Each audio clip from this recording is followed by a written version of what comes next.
Hello, my name is Hayley Walsh. I hail from Sydney and I write light-hearted fiction. I have 2 books available on Australian Book Lovers titled Making March and Crayons and Chaos. Us Aussies don't tend to take ourselves too seriously, and that's why I love to write funny stories that make people laugh. When I'm not writing, I can be found in my day job as a nurse, reading, spending quality time with my wonderful partner, playing with my 2 adorable cavoodle puppies, or wrangling my 2 boisterous stepsons. Once upon a time. Welcome to Australian Book Lovers, your destination for imagination.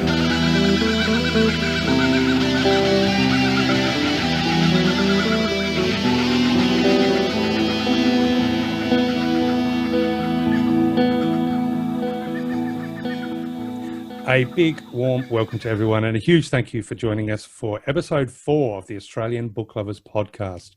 Our mission is to bring fabulous Australians and Indigenous literature that spans a whole range of genres to book lovers around the globe, as well as fantastic resources and information for passionate authors looking to write their next bestseller. My name is Darren Kesenko, sci-fi and horror author, reader, and one of your hosts and co-founder of Australian Book Lovers.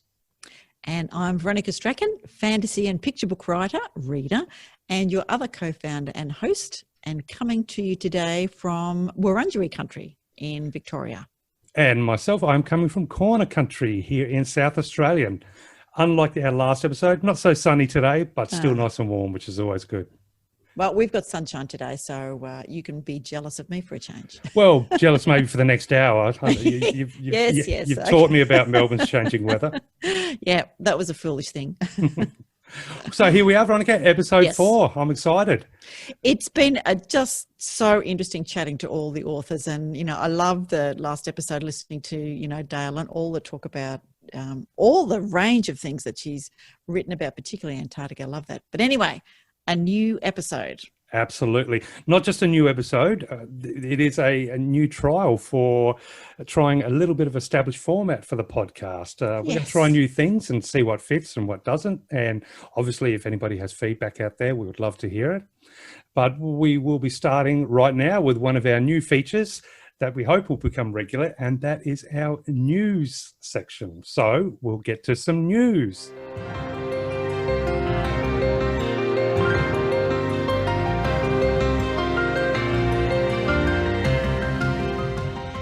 Okay, so news for us is mostly coming from a fabulous website that I'm a member of, which is Books Plus Publishing.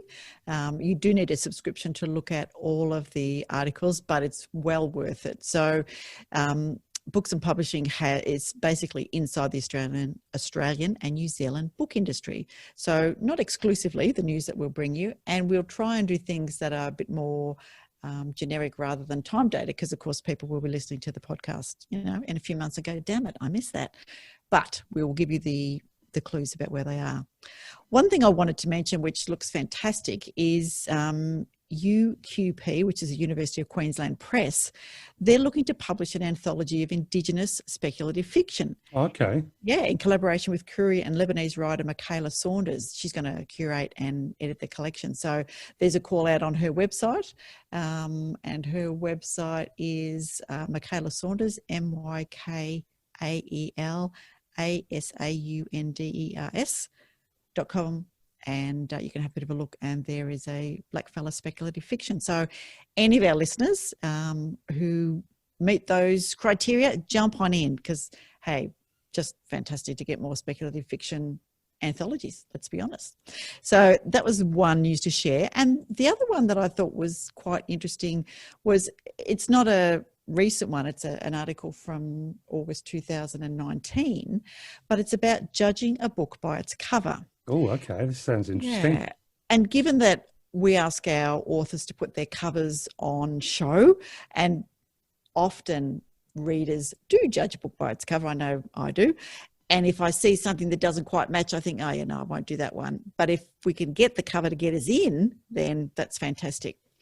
This was an article written by Jane Curry, and she is the founder and publisher of Sydney-based Ventura Press. So what Jane was suggesting was that the biggest influence on design trends this decade has been Instagram. So she Really? she goes along to chat a little bit about thinking about, the LP record covers of her youth, and the book cover is actually consumable art. And I think, that's really good. And it kind of appeals to our sense of aesthetics. And also then, the cover of the book kind of positions it in the marketplace, so that if it's got a robot on, chances it's a sci-fi. If it's got a couple on it, chances are there's some kind of romance or adventure happening. So what she says is that you need to look at your bookshelf. So what are other people in your genre looking at, and what are readers buying? So if you look at the top 10 and your cover doesn't look anything like them, maybe have a bit of a rethink. That's not to say that an individual could stand out because it is different, but it's certainly worth, having a look. So she says then, on the other hand, the best cover designs often don't follow a trend, and it's tricky to go, Catch 22. Yeah. So she suggests Instagram, and of course, Australian Book Lovers is on Instagram at Australian Book Lovers, and we will get better at putting covers. And you've got some news about what we're going to do for our authors on Instagram. Yes, absolutely. So the news part for my little part of the world is regarding the website and social media. Now, with regards to the website, we've actually now got a new feature on there called Latest Editions. So visitors to the website can click on that page and be taken straight to a directory of book covers of all of the latest titles that have been so graciously submitted to us for listing in our directory. So that's great. Obviously, Instagram will be a lot more active coming over the next few days as the website begins to settle on its feet. And I'm looking forward to introducing a whole bunch of book covers, as you were just talking about book covers, a whole bunch of book covers, as well as synopsis on Instagram, and maybe some information about some of the authors. And I will be including some cool photos of my cat as well, because in essence, he is my writing buddy and he is my reading buddy and he is my chili harvesting buddy. So he deserves a little bit He's of pretty sunshine. gorgeous. Yeah.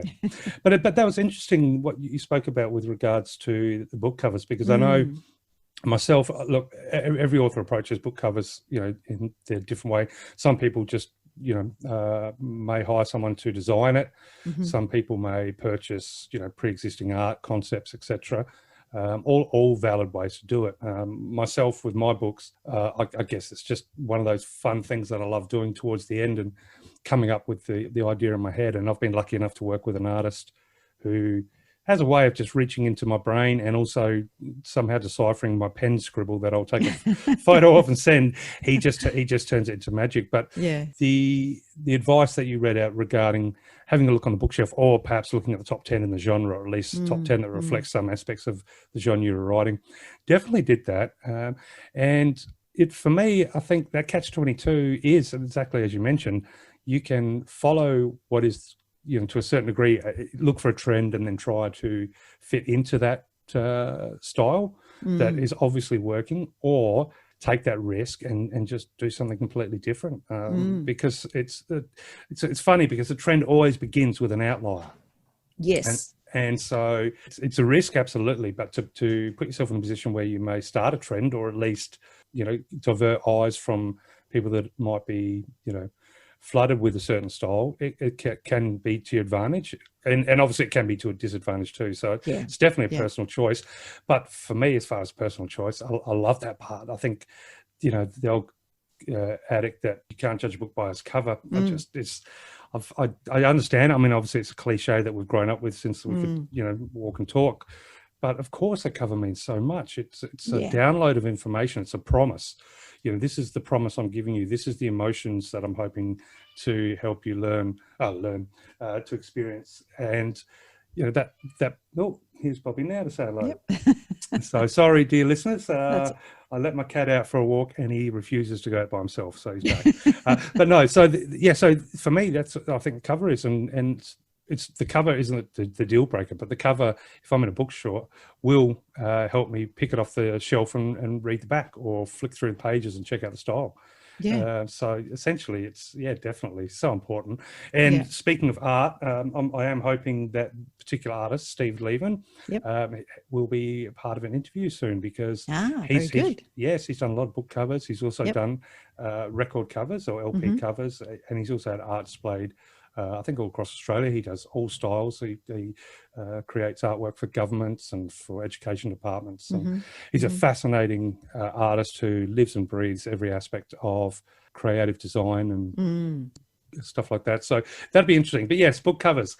And one of the advice I did read at one point was, and you've probably come across this as well, if you find your sales not going as well as they could be, change your book cover. Yes. Absolutely. I don't know if I can do that. No, it's a little tricky for some people, and it's whether you're prepared to let that go. But I think Brian Cohen, I remember he does some great. He's an American author who does some great how to write stuff and how to use marketing, like Amazon and Facebook and all of those kind of things. And he did that for it's just an example of when he did that, because when he went to look at his bookshelf, he realised that what he had didn't match, and he was aiming at the YA market. And so he changed his covers, and his sales just took off, which was fantastic. And he relaunched, and he also used new ISBNs as well, so that the algorithm reset on Amazon or something because it was a new book. So, little tricks and things, so that was pretty useful. One of the things that I was interested that Jane Curry also mentions is that, there's more than sort of, aesthetics to the, putting your book cover on Instagram. They've actually found a small army of Instagram reviewers, and they, as she says, ply their craft outside the legacy media. So they've got a younger and more active readership as a result. So that's something for authors to have a think about. If you're looking to connect with a different audience, then think about where an audience might be, and have a bit of a look at Instagram. We will do our best to, bring you some bits and pieces there. Yeah, absolutely. And of course, look, it can be daunting, it can be frustrating, but it can also be fun learning all these social media or marketing. If you are independent, or regardless of how your book's been published, the marketing is the most vital part of all. But obviously, we will be doing all we can on Facebook, and we're going to try and become, develop a huge presence on Instagram. So if you are an author unsure of how to market, or are still in the learning process, it's forever a learning process, no doubt about it. But, by all means, if allow us to list your book, if you haven't yet, on our website, because we will be going through that learning curve as well. And we'll be doing our best to get all of the books listed here, eager reader eyes upon them through avenues such as Facebook and social media, Instagram, Twitter, etc. And we're not going to stop, and we're going to keep learning, and we're going to keep finding these tricks, and hopefully we will get bigger and better. And, at the end of the day, that means more readers looking at these books, and hopefully finding some magical novels to kick off winter as it slowly comes in, and good sales for all the authors, which is the number one goal. Yes, indeedy. Yes. So now, as we mentioned, or as I mentioned earlier, we're trialing a few different little features for our website. So now what we'd like to do is introduce our second new feature, which is author cameos. So without further ado, how about we have a listen to one now?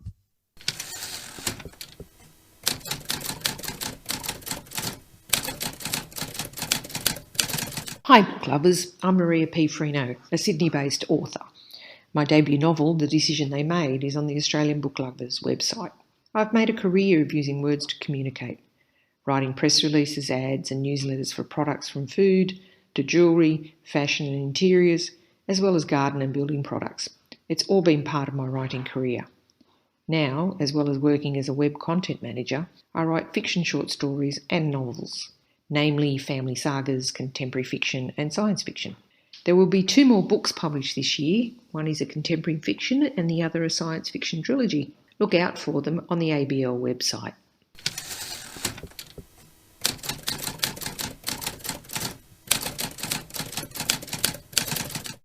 And thank you so much, Maria, for being a part of our author cameo, which we will be bringing a whole lot more of to all of the listeners out there, and hopefully a fun feature of the Australian Book Lovers podcast. Great opportunity to get to know a little bit about some of the amazing authors that are on the website, and a little bit about who they are and their inspiration for writing. So definitely keep your ears tuned, because there's going to be a whole lot more of those to come. So Veronica, episode 4, I understand you've got quite a very cool interview for us today.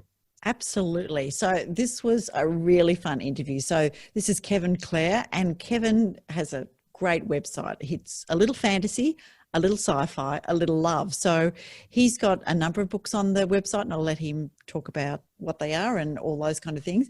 But Kevin is, let me just switch to the right page so I've got it here.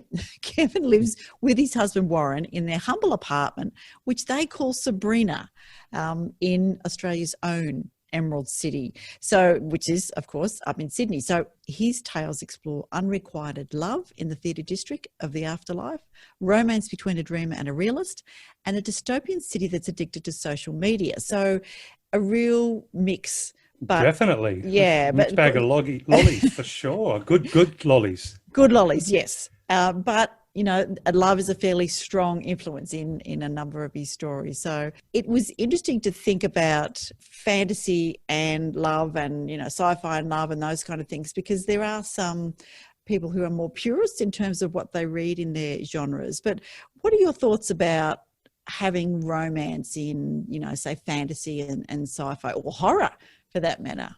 Yes, absolutely, because I did have a bit of a look into the mishmash of how romance fits into sci-fi and fantasy, and even sometimes horror. As far as my personal opinion, I think it always comes down to the story, but love really usually plays such an important part. And I was surprised to see that there was quite a bit of a healthy discussion online in relation to whether there should be romance in your more traditional science fiction or fantasy. You know, I was quite surprised to read some of the thoughts, and some readers saying, well, they were turned off by, you know, the hard or technical science fiction when romance comes into it, because that deserves its own genre. Whereas other people said, no, that's not the case at all. In fact, I can't remember the gentleman's name, but he brought up a good point. He said that he loves science fiction because it has a profound, sometimes profound, but either way, it has an effect on his brain, on his mind. But he also loves romance because that can have a profound effect on his heart. So getting a story that can actually have an effect on both is, you know, why wouldn't you want something like that? But I guess with horror, it's often the case of usually there's maybe an already established relationship that then is put into a position of turmoil or deep trouble or deep challenges, as opposed to how that relationship forms. It's usually we're already introduced to a relationship. So I can't think of many horrors off the top of my head, except for maybe, you know, where the protagonist survives with another character and they therefore form a bond at the end and become together. But yeah, it is interesting thought. I can't see any reason why. I mean, I would never sit down and write, for example, when I'm writing science fiction, consciously say, do I want to have romance, so to speak? But I guess it comes down to how one believes or how one feels about the term romance. I mean, there's something that for me sums it up really nicely, and this is I was reading something from Curiosity Quills, which is a person called Lim, and they've written they do a rant apparently, and romance in fantasy this particular, but number one on his list, I'm not sure, or their list, I should say, who's sleeping with whom should not be more important than the fate of the world. And I thought, that kind of sums it up for me. That's an interesting point, definitely. So, you know, they say here, I sometimes wonder where fantasy characters get the energy to worry about whether someone likes them or likes them, or even have wild sex anytime they want, while being chased through the wilderness by enemies, worrying about whether the Dark Lord will kill them all before long, or working as a slave. Wow. So I thought, that's kind of, anyway, then she goes on to, you know, they go on to say, you know, what's most important if the end of the world is coming, and, you know, sure, you know, last minute sex before, you know, the campaign, but maybe not, you know, the slow boil exposure thing, anyway, love triangles. Anyway, she goes on. So that was quite interesting.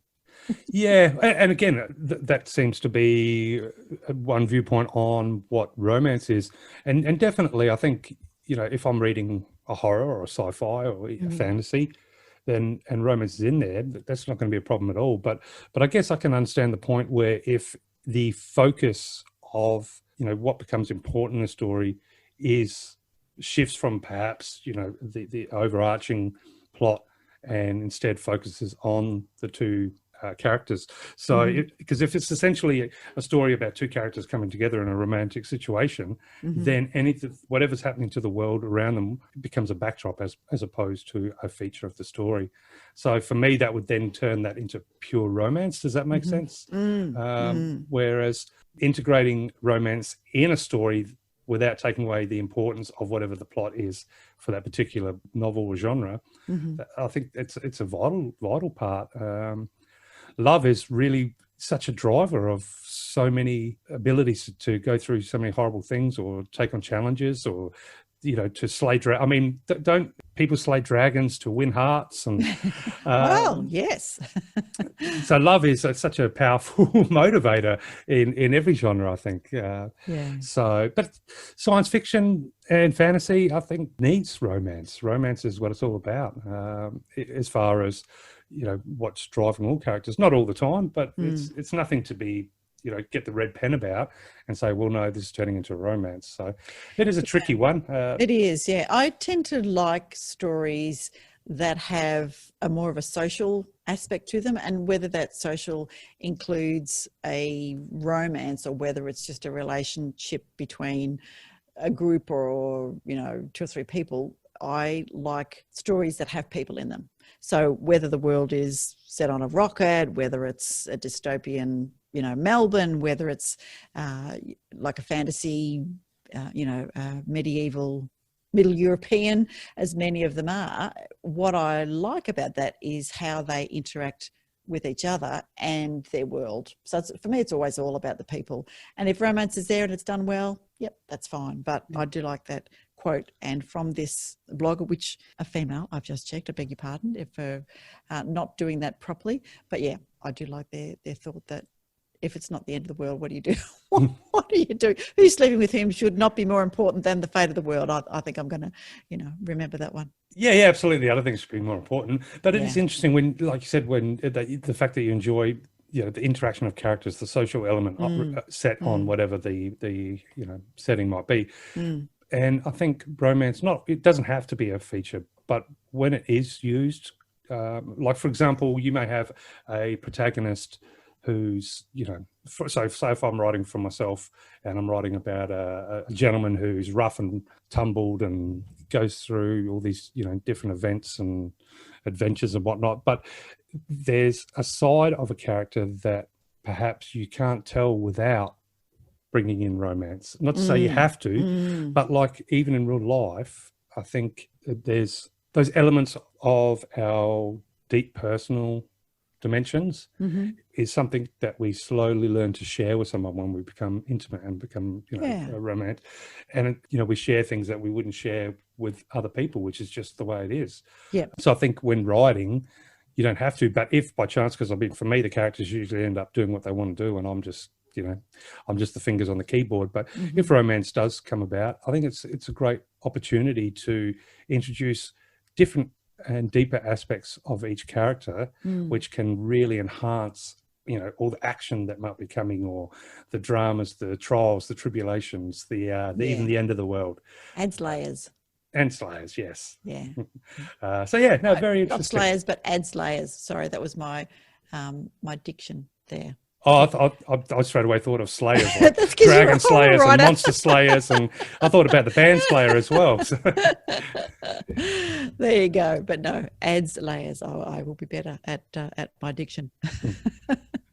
Well, yes, adds layers. Anyway, go on. We'd love to hear from people, listeners out there. Like, you know, you're welcome to write in and to educate us about romance, because we do have a fantastic interview with one of our romance authors. It's brilliant, and she is also going to donate a giveaway prize, which I think will be that's great. Attract quite a few more romance authors. We're not going to talk about it just yet because I'll get some details and get it out to people. But Sandy Barker is a travel romance writer, and within the romance genre itself, there are so many subgenres, and that's an interesting discussion on its own. But anyway, that's not who we've got today. Today we have Kevin Kline. Yes, excellent. And I can't wait to have a listen to the cool conversation you had with him. All right. Let's do it. Welcome, Kevin. Let's go.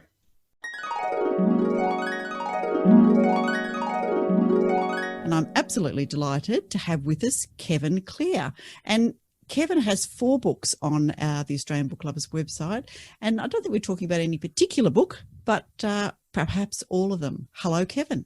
Hello, Veronica. Thanks for having me.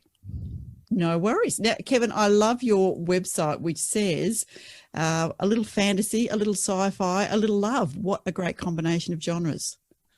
Yes, because I used to, my slogan used to be musings of an overthinker, because I used to try to get the blog part. But after I went to GenreCon in Brisbane, I realised that's not selling myself at all. That's not selling the books and getting the idea of what the books are about. So I totally changed the way my website was structured. Okay, there you go. Now, what country are you writing on, Kevin? Gadigal country. Gadigal. All right. So you're up in New South Wales in Sydney. Fantastic. Yep. Yeah. Yep. And I believe that you've done a little bit of work for Curie Radio up there. Yeah. Me and my partner, who is Aboriginal descent, from Kamilaroi country. He may well get you for that one, for hesitating. Actually, you know, the funny thing is, what used to remind me, because dear old Google knows everything. Of course. On my old Samsung Galaxy phone, I didn't even have his name. Like, I had his, the lovey-dovey name we call each other. Yes, yeah. And I had a pixelated photo of him for his contact, and straight away the Android matched him with Kamilaroi country, even though he's never written that anywhere or put it anywhere. That's a little spooky. And Google knew exactly, first off, that he was Aboriginal, and this is his country because of where he was born. And that freaked me out. My new phone, which is also a Samsung, hasn't done that, but that did freak me out when it did that all that time ago. Yes, but we had a show called The Rhythm Divine for 11 years on Curie Radio. It started off on Saturday nights, and for the last 3 years, then it became on Friday night, so we could just finish work and go straight and do our show, and then our entire weekend was free.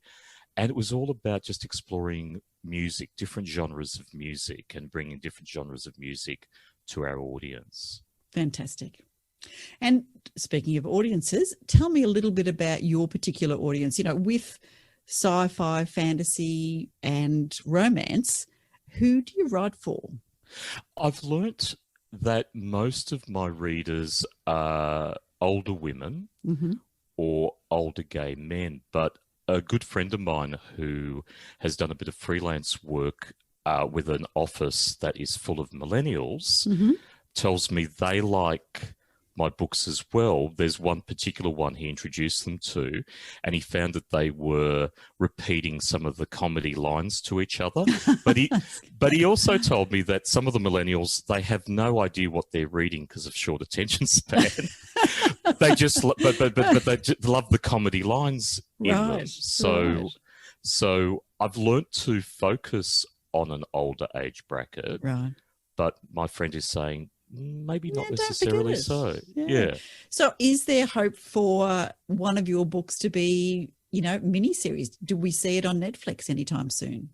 I would so love that.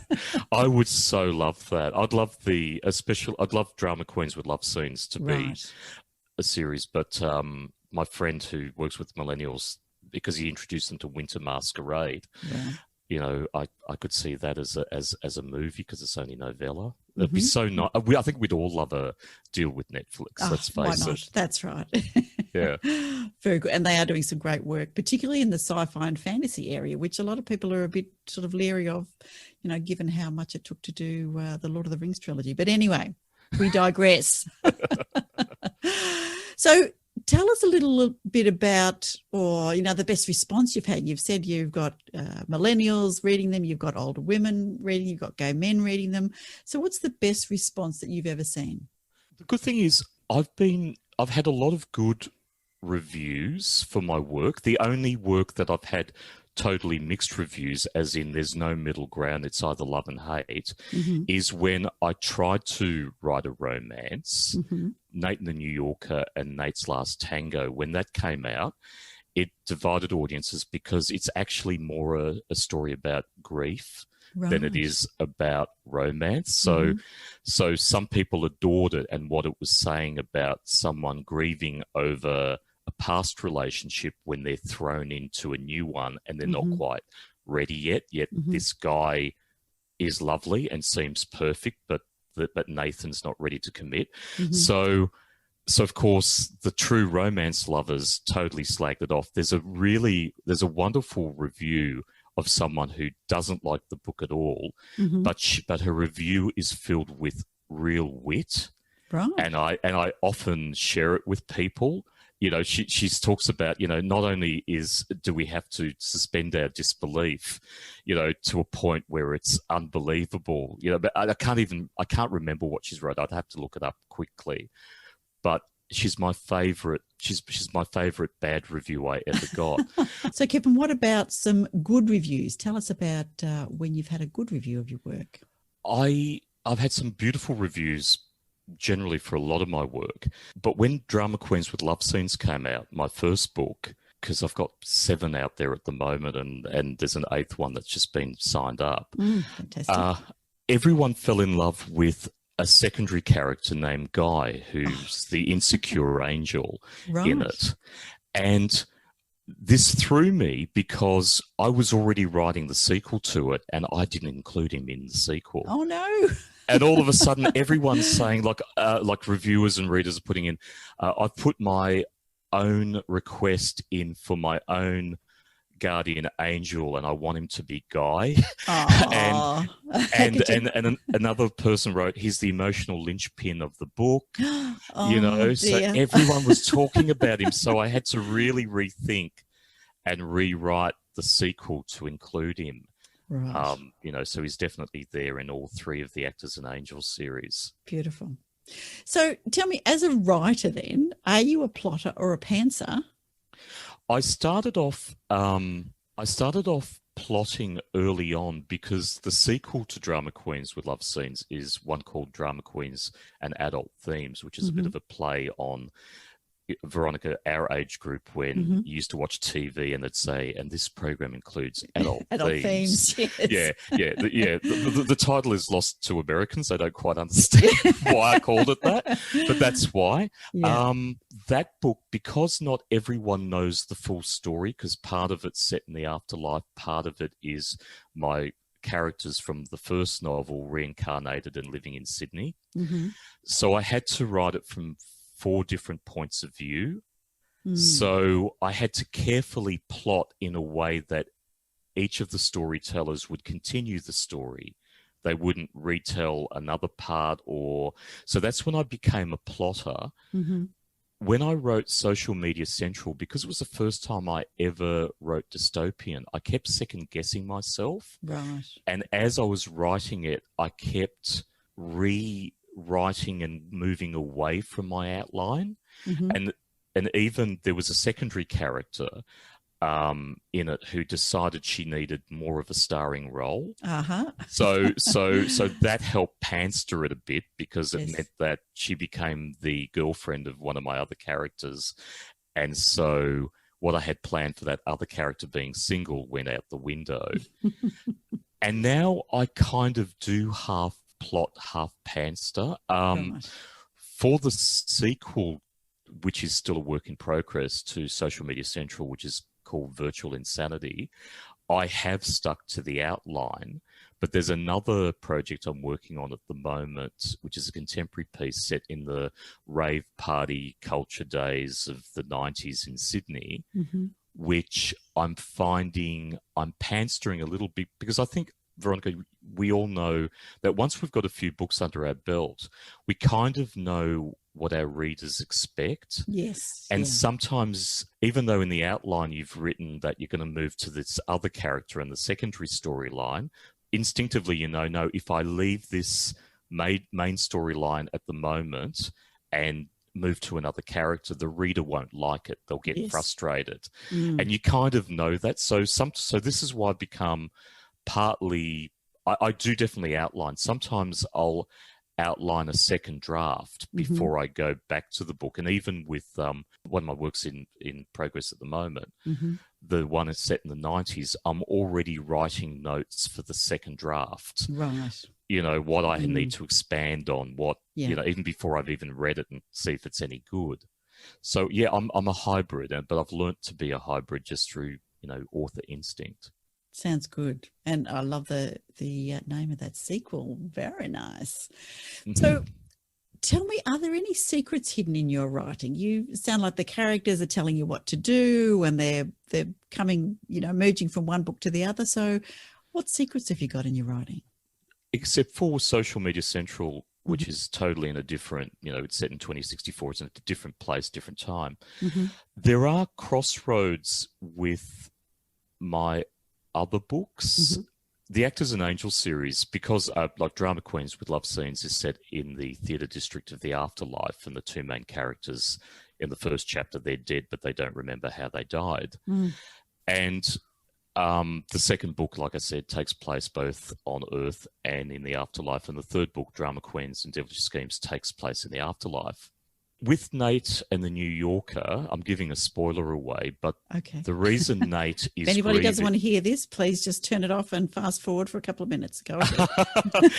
Actually, the reviewer who was witty and hated it gave the spoiler away, and I was so annoyed that she did that. It's like, and I'll tell you what she said. She said, "And there's a ghost in this story. I didn't expect a ghost."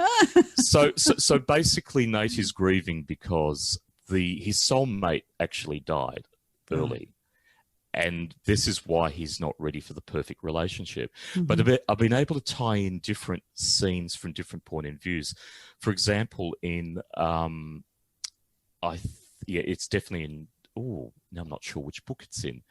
No, it's definitely in Drama Queens and Devilish Schemes, I think, or it may be in Drama Queens and adult themes. You can tell I don't reread my own books.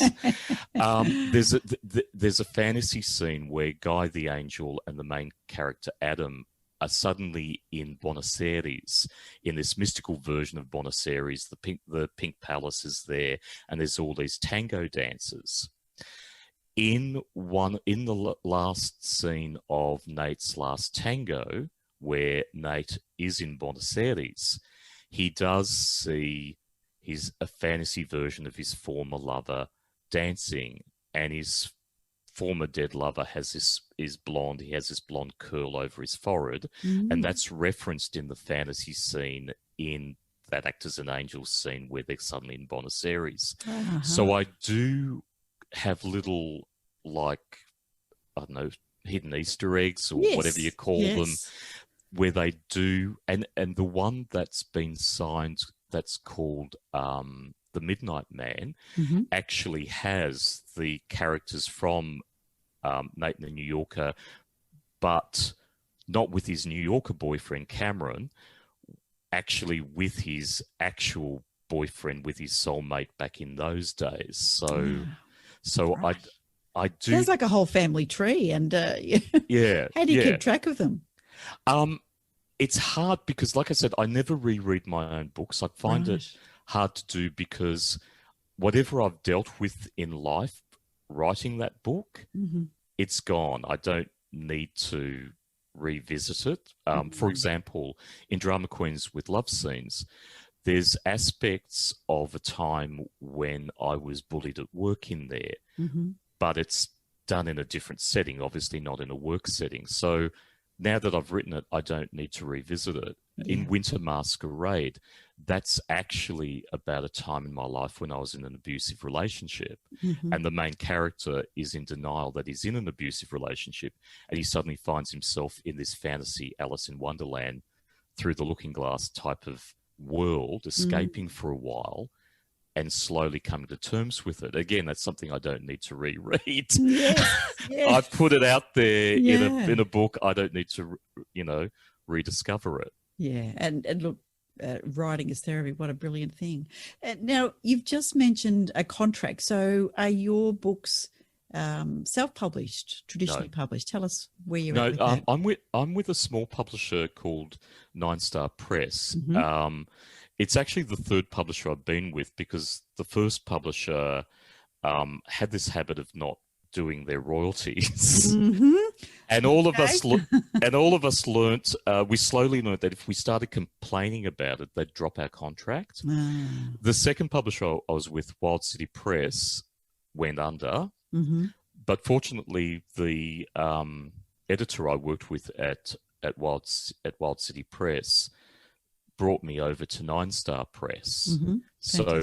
So when they folded, I could re-release my books on Nine Star Press and continue. So they're a small LGBTQIA plus publisher in the US. Mm-hmm.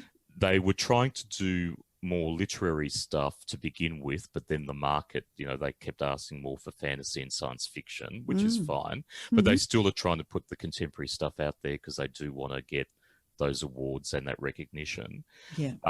So I have that beautiful luxury of being assigned a cover designer, a cover artist, being given an editor, and I've now got an editor who's in London, so my books are starting to come out in the type of English spelling that we like to use. Yes. Because dear old Jason, Yes. my American editor, Yes. I had to then, after I finished the book, Yep.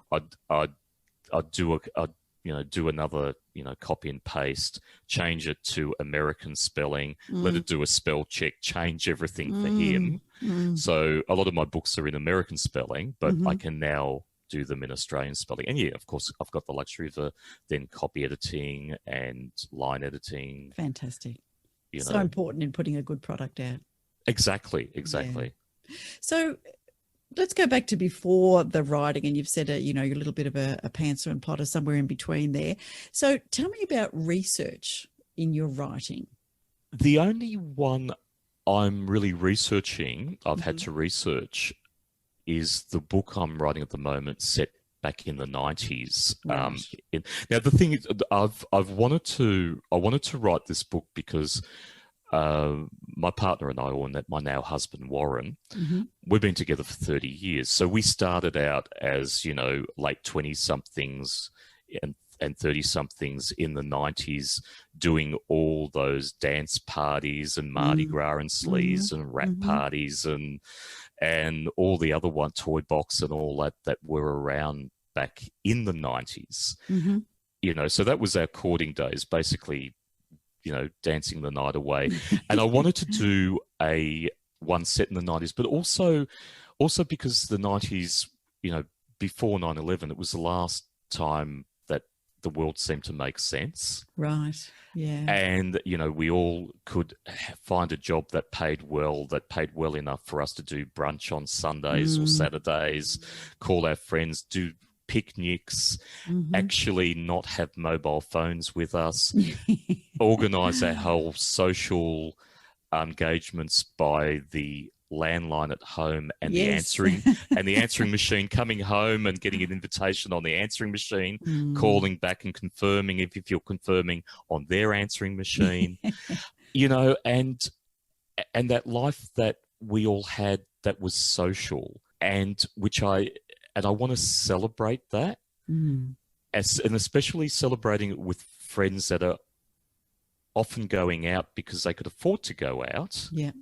And still find the time to buy, get into a mortgage in Sydney and have a life. Because the one thing that I'm finding with, say, my Gen Y gay friends, well, there is no social life out there. They're picking up on apps. And that's a completely different, there's no friendships forming. There's no, and I feel like that generation have missed out. So, back to research. The State Library in New South Wales put aside for me all the microfilm of all the 90s edition of Sydney Star Observer, a gay publication that was still going in Sydney, but it used to come out every fortnight. We'd look through the social pages, we'd see all the obituaries because of AIDS. Yes, yeah. But it really helped me bring back that era. You know, suddenly I was looking at the early 90s editions and going, oh, there was a lot of gay bashings off Oxford Street. And I forgot about that. And the Guardian Angel movement that used to come with the berets, and you used to have the whistles. That you got men and women with whistles. So if there was a bashing going, they'd whistle so there'd be safety in numbers, down to like the mid-90s where the culture was really going, the Doc Martens, the waistcoat over a t-shirt and the big belt buckle and the ripped jeans, you know, that's something you'd rip yourself. Yes. You know, the pine furniture that we all stained because brown was the new black. You know, I want to relive and telling jokes. People don't tell jokes anymore. And I had to try to remember all these jokes to weave into the book so that we'd get a sense of more social life. Yeah. And more people, you know, you met on the street, faces you'd know that you never knew the names of, but they were there at the midnight shift and at DCM and at all the dance parties.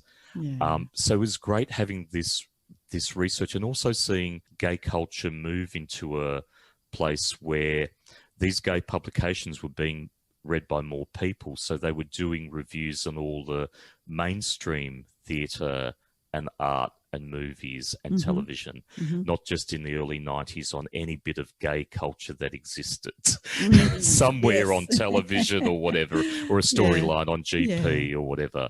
And it's really helped me relive and remember things that I forgot. And one of the most, I'll just end with this little bit. One of the most interesting things I read in one of the 1990 editions was that the Young Liberals had their meeting in Adelaide, and they were going to take to the Liberal Party how the age of consent for gay people should be the same all over Australia. It should be 16. And reading that it was still illegal in Tasmania, decriminalised in, I think it was Western Australia, I could be wrong, still 21 in Queensland, or maybe in Queensland it was decriminalised. I can't remember, but remembering that it was still, you know, illegal and decriminalised, and the age was 21 here and 18 there, and this was the Young Liberals, right? saying Radical. this.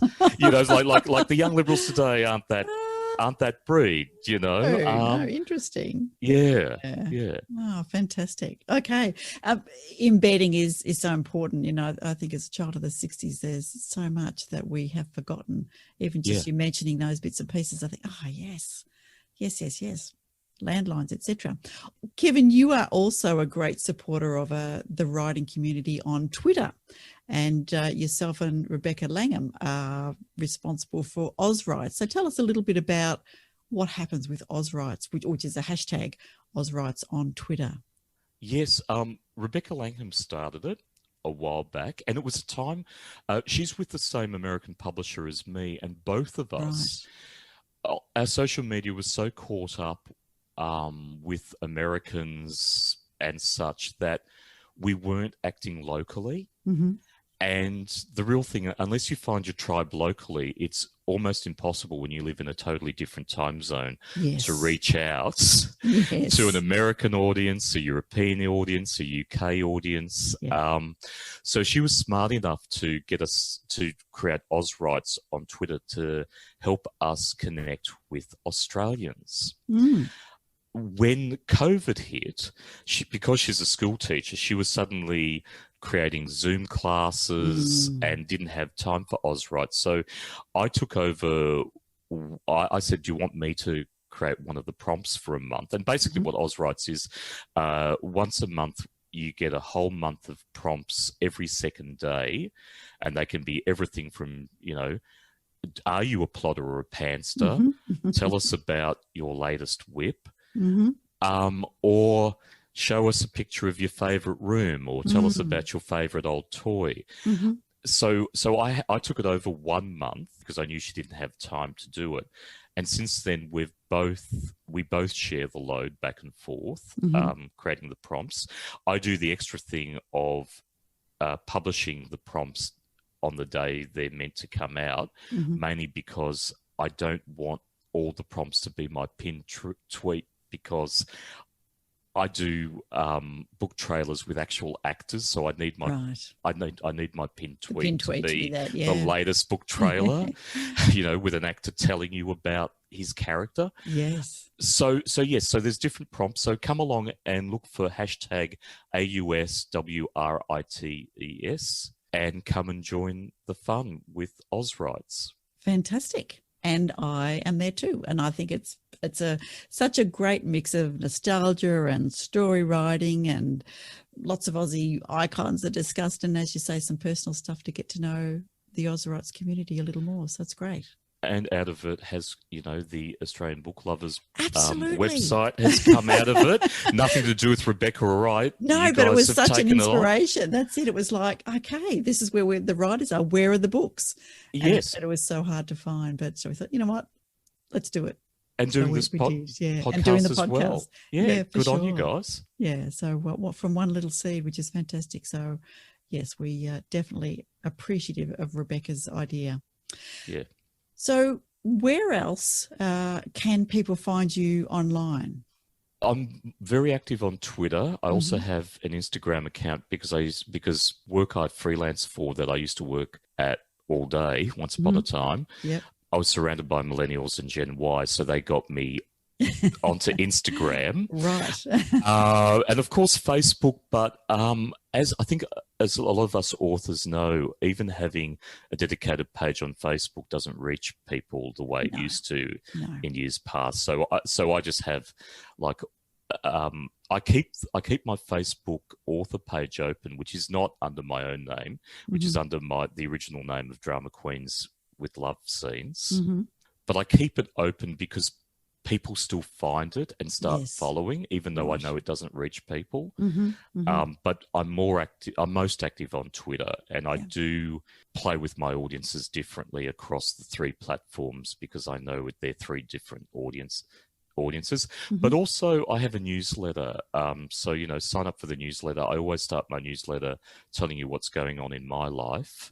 And then, going on and talking about other things. And one thing that's going on in my life at the moment, a few of us from my queer publishing, 9 Star Press, are putting together a virtual online queer book conference. For most of us in Australia, it'll happen on May the 9th.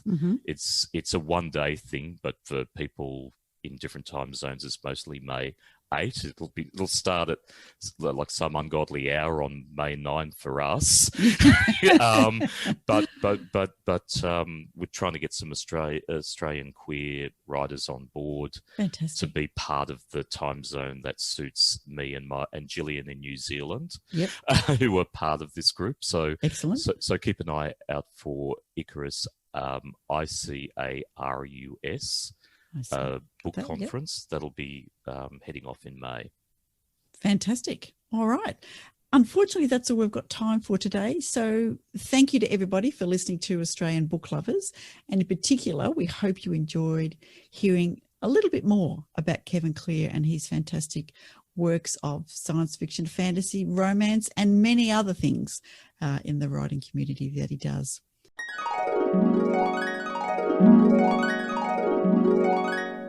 Kevin Kline, thank you so much for taking the time to chat with Veronica. That was an amazing interview. And I do have to say that I know we were talking about covers earlier in the podcast. The two particular covers of Kevin's really striked out for me. One is Winter Masquerade, and the other one is Drama Queens with Love Scenes. Now, I'm looking at them right now. Yeah. They're well designed, they're great covers, but the contrast between the two is fantastic.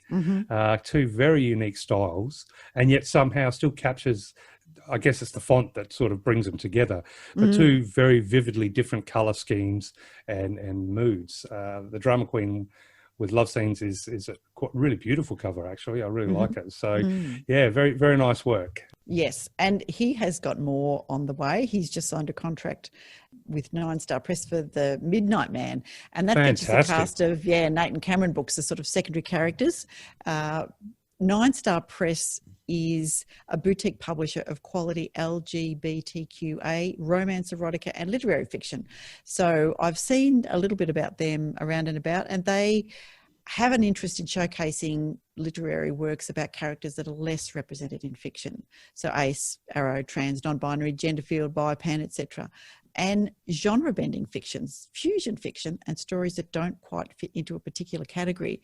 And that's something that you and I have talked about that maybe we'll go into a little bit more next episode, is about genre mashing and, you know, cross-genre books. And is a dystopian fantasy? Should it be a dystopian sci-fi? Yeah, all those things are very, very tricky. Yes. Well, tags. It comes down to tags, doesn't it? Yeah, it does come down to you tags. can say your book is dystopian, but there's 45 tags you can associate to it. Yeah, But absolutely. That'd be fantastic. And look, the representing, characters or people that aren't usually represented, like you said, from the minorities, I think it's fantastic. But definitely I'd like to have that as a subject one episode soon too, because I have a theory, a futuristic sci-fi theory, that at some point in time as a species we will have no doubt reach a point of having the ability to upload our consciousness to a certain degree. Now I think I'm wondering, and I have been wondering for about a year or two now, are we in the very embryonic stages? Because essentially, with our social media and being able to create online profiles, we can become anybody. Our gender doesn't matter. I can create for example, I can create any sort of gender profile.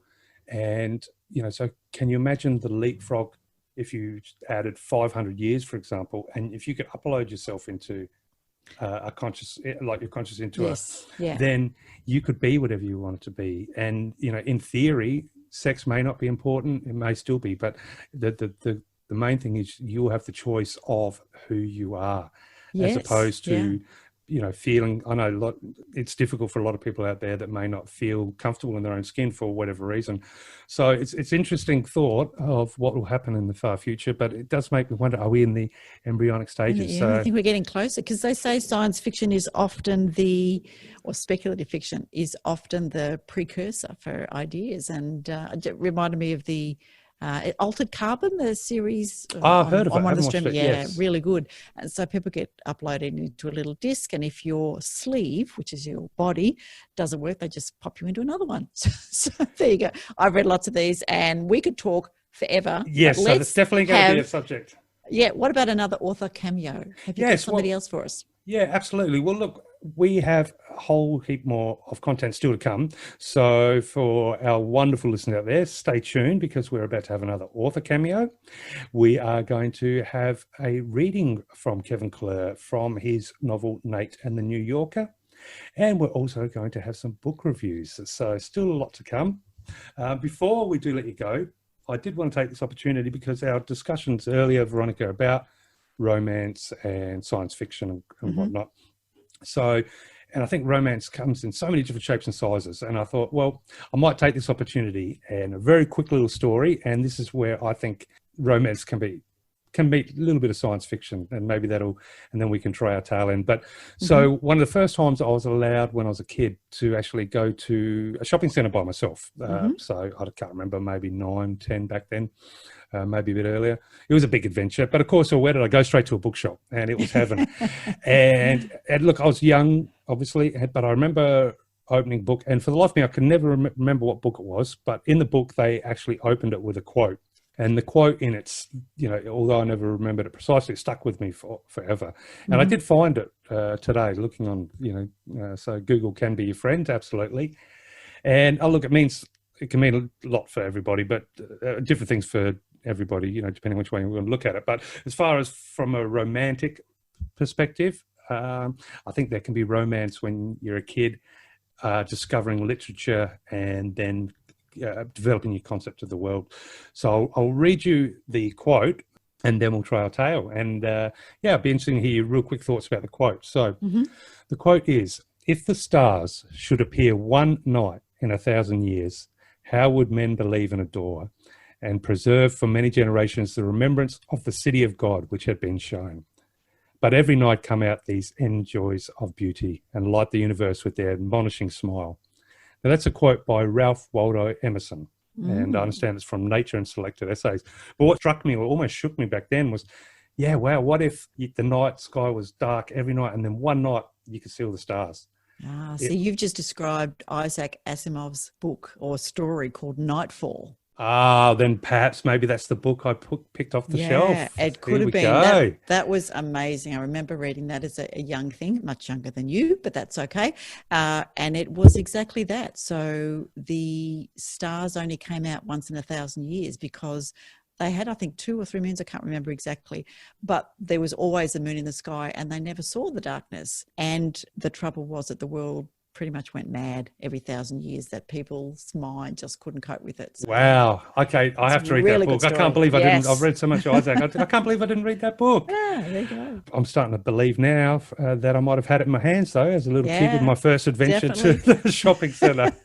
But for me, it was a little bit of romance too, because, that stuck with me forever. And, even now when I look up the stars, that's what the stars are to me now. There's something that, I have to remember, what if it was only tonight I could see them, and that maintains that romance. So romance means so many different things to so many different people, and I've got a little bit of a romance with the stars. Yeah, even if they're fireballs ready to kill us all. Too much horror. No, just existential crisis. But sorry, existential. Now, one thing I did want to say to our listeners is thank you so much for listening. We have had more than 100 downloads. We've been blown away by the support of everybody who's had a listen, and hopefully you're finding a little bit of something for you. If you've got anything that you'd like us to talk about, we've got some industry experts coming up, getting myself organised to do some interviews with some industry experts. We are on Twitter at Australian Books. We're on Facebook and Instagram at Australian Book Lovers. So please say good day to us there, and we will do our best to respond to you. Remembering that, of course, Darren and I are volunteers. we are doing many, many hours, but thoroughly enjoying being able to bring you so many fantastic Australian authors. Yeah, and volunteers, I prefer the term slave to dreams. Oh, nice. I was going to say you're already a slave to your cat, but now slave to it's on the keyboard, but slave to dreams, because if we can't dream, it's all about dreaming and then chasing the dream. And this is definitely for both of us a dream. And I agree with you wholeheartedly, to all of the listeners out there that have chosen to stick with us and listen to our first couple of podcasts and download. Thank you so much. I can assure you things will get better from my end. This is all brand new, and obviously we're growing every time in our knowledge about podcasting, but I hope you're enjoying the show so far. I promise you we're going to be working hard to make them better and better every time. So thank you, and I do hope you keep downloading. But for now, before we go to our further content, it's time for us to maybe trial our tagline again. We're going to get it perfect one day. So who's going to count this one in? I'll count us in. Are you ready? Okay. So listeners. Take care, everybody. Yep. And remember to read. More. No, we have to start again. Let's do that one again. All right. And one more time, Darren, with feeling. Here we are. Remember to read more Aussie books. Yeah, no, we need to practice that way. It's a 6.5 out of 10. That's okay. It's above 5, even if it's my own rating. Take care, everybody. Bye for now.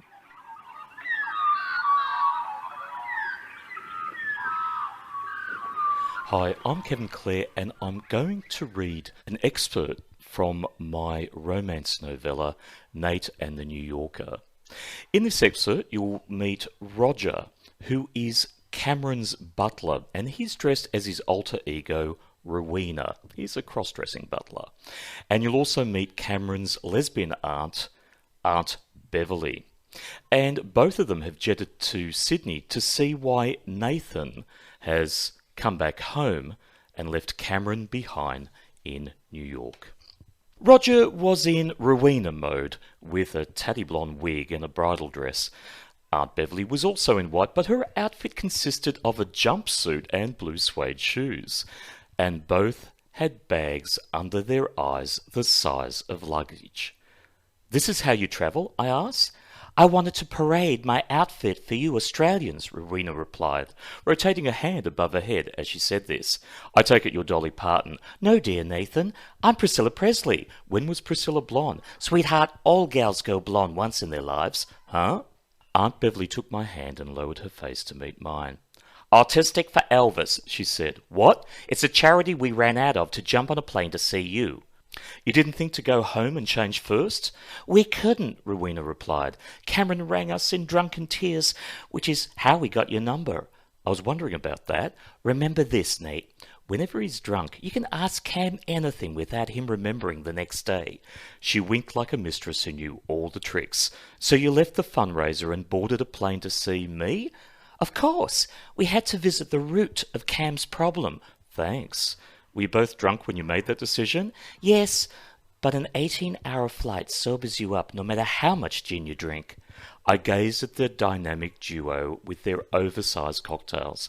It was good to see them continue their party down under, as all the patrons in this gay pub didn't bat an eyelid at their appearance.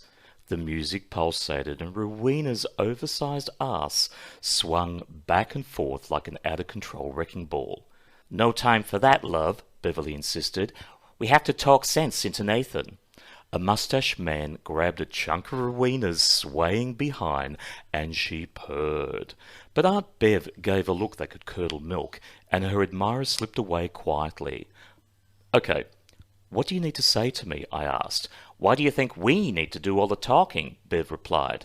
Because I don't know what to say, and what I had to say, I said to Cameron. And he said it back to us in a drunken stupor over the phone, just when I was about to begin my rendition of Devil in Disguise. Something unnerved me about the way she said that song title. Nate, dear, how do you feel about Cam? Rowena asked. Her eyelids fluttered as she mentioned her employer's name. I like him. And? I like him. And he likes you, so what's the problem? Aunt Beverly leaned forward as Rowena tried to look serious, and somehow having the ghost of Elvis and a bad Priscilla look-alike judge me made me feel less threatened. I don't know him. What? Rowena's head flicked back so fast that her wig flew into someone's beer. Fortunately, the patron was too drunk to notice. She then turned, scrunched her face, and looked me right in the eye. He paraded you all around New York, showing you the sights, and Bev put a finger to Rowena's lips. How much does he know about you? Bev asked. A fair bit, more than I know about him. My nephew lives like an only child. He always has. He always will. Then you get what I'm saying, Beverly. But the point is, that's him. He doesn't know any better, and that's hard for me to take. Why, Nathan? In his only child way, he's showing that he loves you. Does he love me? Rowena rested her hairy hand on my shoulder. Nate, dear, she said, you should have heard him crying over the phone. Why? Because I was a toy he couldn't have? You're quite bitter for a young man, Aunt Beverly noted. He is, isn't he? Rowena agreed. I'd say Nate was in love once, and obviously had his heart broken.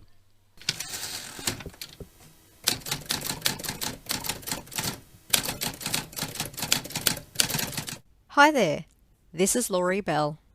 I'm a fantasy and science fiction writer.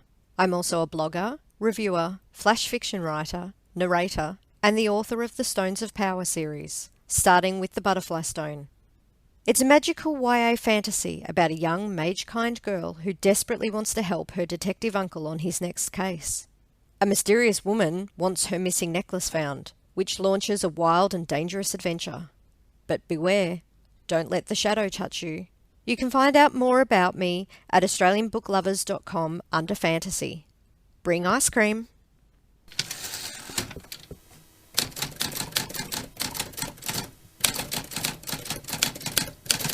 Greenhaelan, Chronicles of Algarth, No. 1, by L.A. Webster.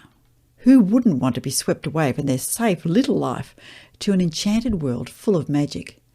And of course, be given the opportunity to save the world from enemies and strife.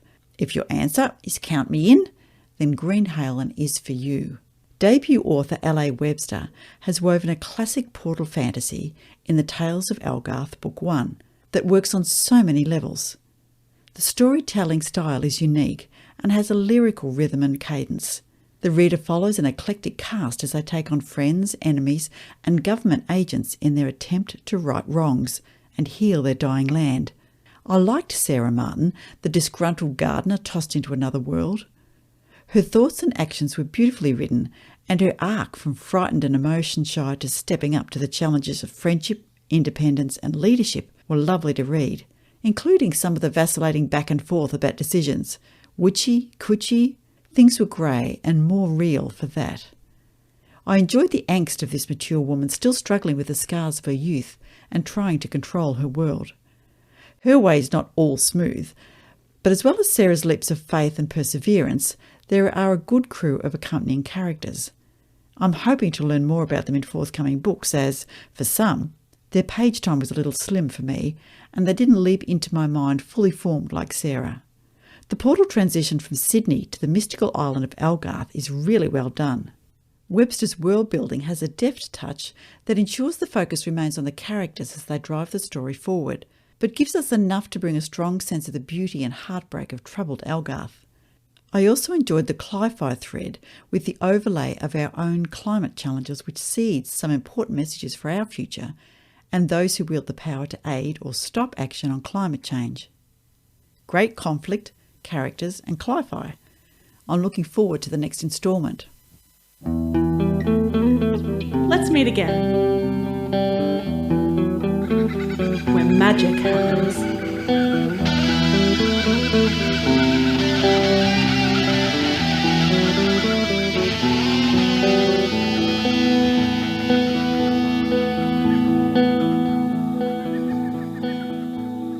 Australian Book Lovers acknowledges First Nations peoples and recognises their continuous connection to country, community and to culture.